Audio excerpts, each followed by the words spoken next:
Sehingga dirinya ini bodoh, tapi dia mendikte apa yang dilakukan oleh ulama. Oh, apa itu sholat Jumat? Nggak sah itu sholat Jumat di Monas. Bodoh, goblok. Gila dikasih dalil diem.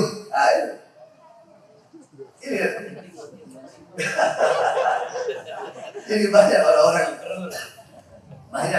yang seperti ini. Mana yang harus aku dahulukan apabila dua orang ini berada dalam satu perkumpulan? Apakah aku harus mendahulukan seorang syarif, seorang dzurriyyah Rasulullah, atau harus mendahulukan al-alim ya'mal bih, orang alim yang mengamalkan dengan ilmunya? Al-Imam An-Nawawi radhiyallahu anhu menjawab dengan jawaban yang luar biasa. Oleh karenanya alhamdulillah, bersyukur kepada Allah Subhanahu wa taala kita semua bisa duduk di ini majelis yang penuh dengan keberkahan, apalagi dibuka kitab Mukhtasar Bukhari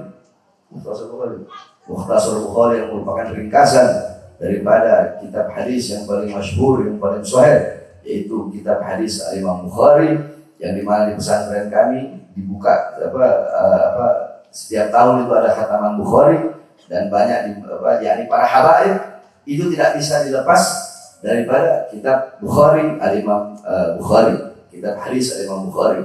Yakni kami para habaib itu rutin setiap tahun itu khataman Ihya, setiap tahun khataman Bukhari, Muslim. Nah, ini adalah jalan daripada para habaib. Ini termasuk daripada salah satu bagian daripada thariqah Ba'alawi, yang dimana tidak ada thariqah yang lebih mendekatkan kita kepada Allah dan lebih mendekatkan kita kepada Rasulullah selain daripada thariqah Abah wal Jad, yakni Zahir Ghazali Batin Syadili, yaitu thariqah daripada thariqah Ba'alawi, yaitu thariqah para habaib. Ini adalah thariqah yang paling mendekatkan kita kepada Allah dan kepada Rasulullah SAW. Dan pembukaan kitab ini adalah salah satu bagian daripada ciri khas yang paling nampak daripada thariqah Ba'alawi, yaitu pembukaan kitab Bukhari atau mukhtasarnya. Oleh karenanya alhamdulillah kita dipilih oleh Allah SWT sebagai golongan-golongan yang berpegang teguh kepada para habaib, kepada orang-orang soleh, apalagi para habaib, para anak cucu Rasulullah SAW, yang dimana banyak orang-orang sekarang, yakni inna akramakum minallahi atqakum, inna akramakum minallahi atqakum, berulang-ulang kali dibaca ayat tersebut. Di antara kalian yang paling bertakwa, ya di antara kalian yakni yang paling mulia adalah yang paling bertakwa kepada Allah Subhanahu wa taala.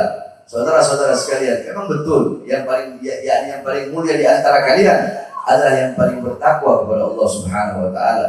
Ketika Al-Imam Ali Zainal Abidin As-Sajjad ditanya akan ayat tersebut, yang bertanya ini adalah yakni seorang Yahudi yang bertanya, yang dimana Yahudi ini ingin menyepelekan para anak cucu Rasulullah dengan membawa ayat tersebut. Yakni ayatnya benar, kalimatul haq uridu bihal batil, kalimat yang benar, ayat yang benar, tetapi niat dan tujuan membawa ayat tersebut untuk tujuan yang batil, yaitu meremehkan anak cucu Rasulullah SAW. Apa jawaban Imam Ali Zainal Abidin ketika ada seorang Yahudi yang membawa ayat tersebut untuk menyepelekan keluarga suci Rasulullah? Beliau berkata, memang betul, inna akramakum indallahi atqakum, bahwasanya manusia yang paling mulia di antara kalian adalah yang paling bertakwa kepada Allah Subhanahu wa taala. Lantas kata Imam Ali Zainal Abidin, apakah ada yang lebih bertakwa selain daripada kami para ahli bait Nabi Muhammad SAW? Apakah ada yang lebih bertakwa selain daripada kami para anak cucu Rasulullah? Apakah ada lebih banyak sholatnya selain daripada kami? Apakah ada lebih banyak bacaan Qur'annya selain daripada kami? Kata Imam Ali Zainal Abidin. Siapa kami? Beliau-beliau, para keluarga dan anak cucu Rasulullah SAW. Maka jangan kita menjadi golongan-golongan yang melepaskan diri kita daripada beliau-beliau. Jangan kita menjadi golongan-golongan yang memutuskan hubungan kita dengan bersambung kepada beliau-beliau, yakni sanad keilmuannya atau kecintaan kita kepada beliau-beliau para ahli bait, para anak cucu dan keluarga daripada baginda Nabi besar Muhammad SAW. Kalau kita ingin dipandang oleh Rasulullah, maka di dunia jangan jauh dari beliau-beliau, para habaib, para anak cucu Rasulullah SAW. Sebab beliau-beliau mewarisi darah daging dan juga mewarisi ilmu daripada baginda Nabi besar Muhammad SAW. Al-Imam An-Nawawi radhiyallahu anhu, beliau pernah ditanya, yakni man afdal, siapa yang lebih utama? Asy-Syarif, seorang keturunan Rasulullah SAW, atau al-ilmu ya'lam yani al-alim ya'mal bih, atau orang yang berilmu yang mengamalkan ilmunya. Mana yang harus aku dahulukan apabila dua orang ini berada dalam satu perkumpulan? Apakah aku harus mendahulukan seorang syarif, seorang dzurriyyah Rasulullah, atau harus mendahulukan al-alim ya'mal bih, orang alim yang mengamalkan dengan ilmunya? Al-Imam An-Nawawi radhiyallahu anhu menjawab dengan jawaban yang luar biasa. Kata beliau, dua-duanya memiliki kemuliaan di sisi Allah Subhanahu wa taala. Orang yang berilmu mulia dengan keilmuannya. Para syarif mereka mulia dengan darah bid'atul Rasul sallallahu alaihi wasallam. Nah, darah daging Nabi Muhammad, kata Imam Nawawi, tidak ada sesuatu apapun yang bisa mengungguli daripada darah daging baginda Nabi besar Muhammad sallallahu alaihi wasallam.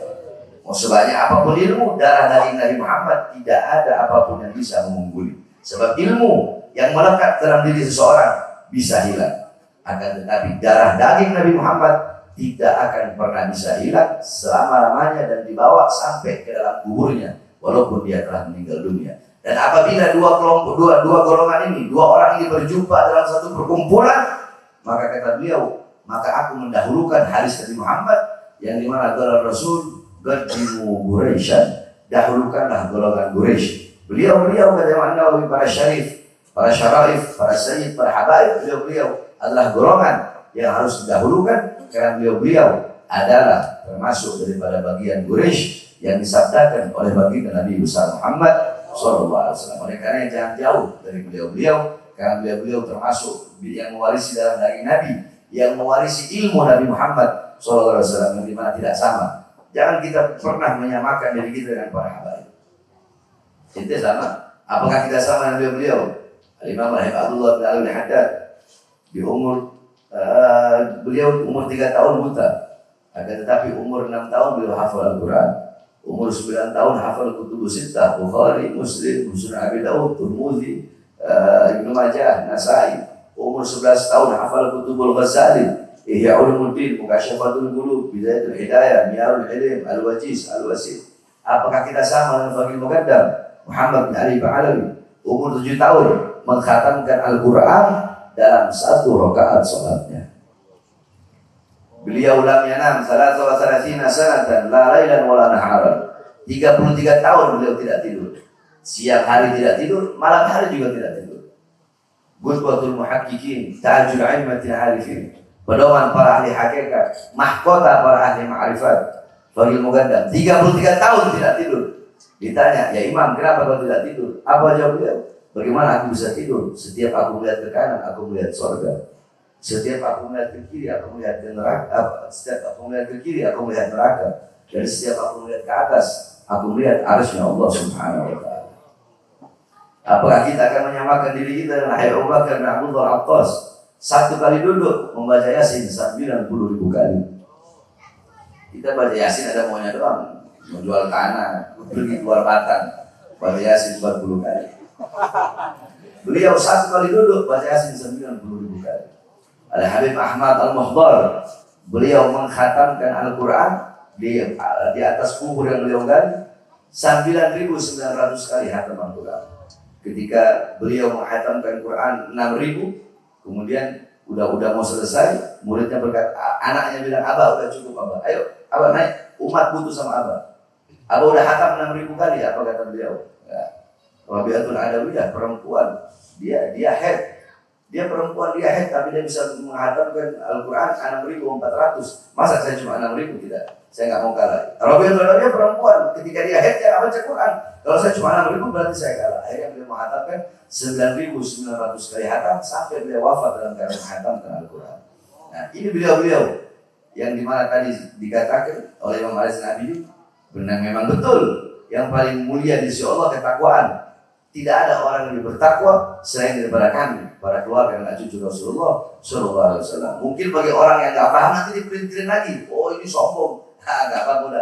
Orang-orang yang comor kayak ini harus disombongin. Kalau orang yang benci dengan habaib harus disombongin seperti itu. Sebab terkadang harus seperti itu.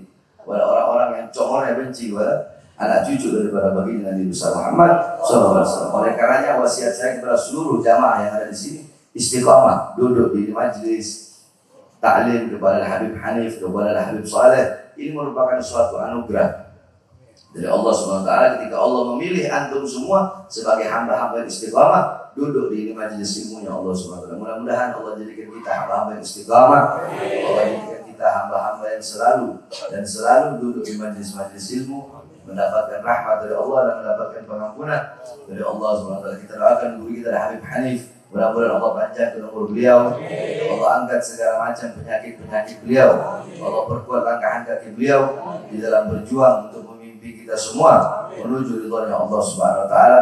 Kita doakan juga Habib Saleh Abbas, mudah-mudahan Allah panjangkan umur beliau, Allah permudah urusan dunia akhirat beliau, Allah berikan kekuatan kepada beliau untuk memimpin kita semua menuntut ilmunya Allah Subhanahu wa taala.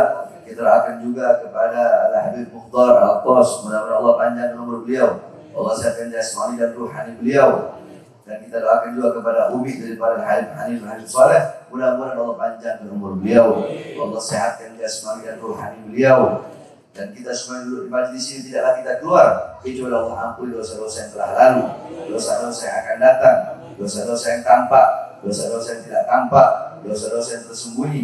Amin amin ya rabbal alamin. Wassalamualaikum warahmatullahi wabarakatuh. Masya Allah.